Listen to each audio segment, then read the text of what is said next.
So what experience do you need to ride a sport glide? Roll the intro.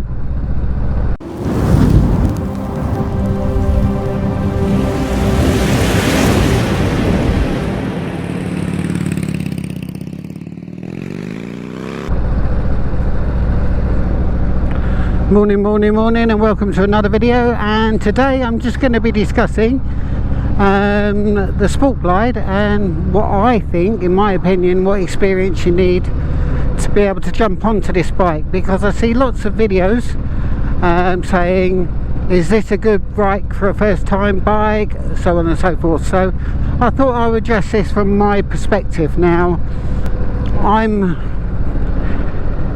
middle-aged, let's put it that way. I rode bikes when I was young, when I was 16, 17, 18. Then I came away from the bikes and I went on to the four-wheeled tin boxes for probably 20 odd years, and then whether it be midlife crisis or whatever, I decided, no, let's get back on two wheels. Now when I first done my CBT, because I didn't have a full license for riding bikes, because they changed all the laws in the UK, I found it really difficult, and I think that's mainly due to the fear factor. As you get older, you're a lot more conscious of your mortality and what the consequences of you having an accident are. So I was very, very jittery on the CBT, but anyway, I got through that, and then I took lessons for the DAS, so that's the full motorbike license, and I passed first time on both. So in the UK you take mod 1, mod 2. Mod 1 is off-road, and it's basically assault courses, emergency stops, that sort of stuff, handling the bike, pushing the bike around, and that was all fine. And then we went out on the road one-to-one with an instructor and passed first time. And what I went on to from there is, because I did like the idea of a cruiser bike, I had a Vulcan S, Kawasaki Vulcan S, and I really liked that. However, I found, with a lack of experience of riding again, that I found it difficult to control the bike, especially at slow speeds, with the riding position, with a foot forward, higher handlebars. I just found it a little bit more awkward. So I thought, okay, I'm not that confident on this, so what I'm going to do is I'm going to go to a street bike. And I had a Suzuki SV650, which I've still got in Spain, which I sort of gained my experience on and my knowledge. And then I went from there to the Ducati 821 Monster, which again I loved. But then I got the bug again to go for the cruiser style, and this time I stepped up to the Harley Davidson Sport Glide. Now the Sport Glide again is a completely different beast to the Vulcan S from Kawasaki and any street bike, and the torque on it is something you just need to be aware of, because it's unlike any other bike I've ridden. You just pull that throttle just a touch and the bike will move very quickly, where a lot of the other bikes you ride, obviously you need to get into the higher RPMs, and they're not heavy torque monsters, they're more horsepower, so you need to get high up in that rev range. So from my perspective, would I recommend a Sport Glide as a first bike, or one of the Sport Softails as a first bike? Probably not. To be honest, I would recommend starting off on the smaller bike. In my experience, one of the street style bikes, naked or whatever, and gather your confidence and your riding ability from there, and then you can move up. However, I would caveat that with your age and your road experience. Now, if you were in your 20s and had very little experience on the road, I definitely wouldn't recommend one of the Softails from Harley Davidson, any of them, because they're all torque monsters, absolutely torque monsters, and I certainly wouldn't recommend them. However, if you're more of my age, mid-age, and you've got some good experience and you're careful, then yes, you could certainly start on this. However, I don't think you're going to gain the necessary skills quickly, because you can ride this bike sedately. There's no problem with that. As you can see here, there's not an issue,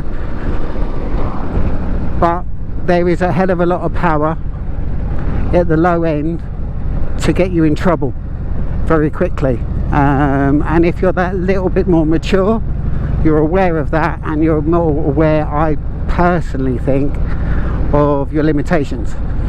So with that caveat, yes, but I think it will take you longer to learn the basic skills required for motorbiking. And another reason for that is the weight of these bikes. Now, they're really low seated, so they give you full confidence. I'm 5'6" and I can flat foot this no problem at all, but bloody hell, it's heavy. It's 700 pounds or 317 kilos wet off the factory floor, and that is a heavy monster compared to most street bikes. And the issue with that is, if you're trying to do slow speed maneuvers, you do feel the weight on this. Now, you don't obviously at normal speed, it's absolutely fine, but at slow speed, or trying to maneuver the bike around when you're at a standstill is really, it's difficult. And again, I'm putting this from my perspective, because, well, as I say, I'm not the biggest guy in the world, and it can be a bit daunting. And there's a couple of times my foot slipped and the bike has started to lean, and it's like, shit, what's happening? Am I going to be able to save this? And luckily I've managed to save it on probably 2 or 3 occasions from going down.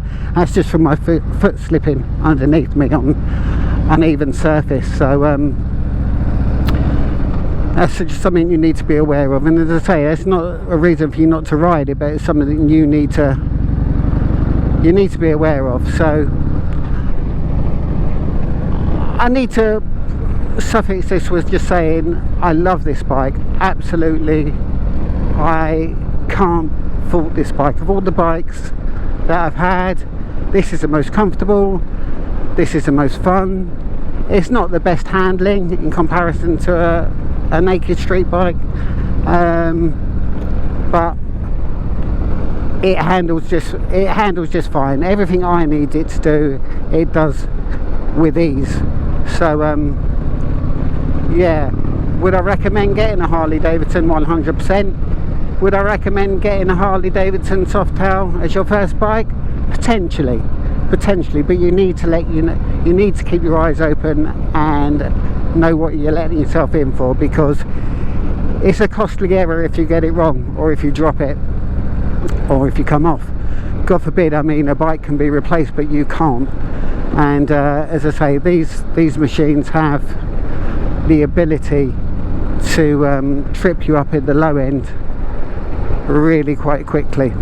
So that's just my personal opinion. Obviously everybody's got different opinions, and if you scour through YouTube, everybody's got a different opinion of what an ideal first bike is, but that's from my perspective. And as I say, I don't profess to be any sort of expert on this, far from it. In fact, far from it. I haven't been riding that long. I've been back on the bike now for 6-7 years,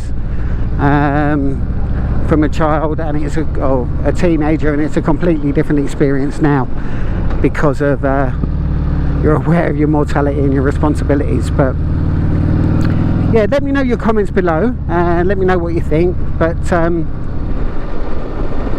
I hope you enjoyed this video. If you did, please press like, hit that notification button, and hit that subscribe button to be notified of more videos that are up and coming.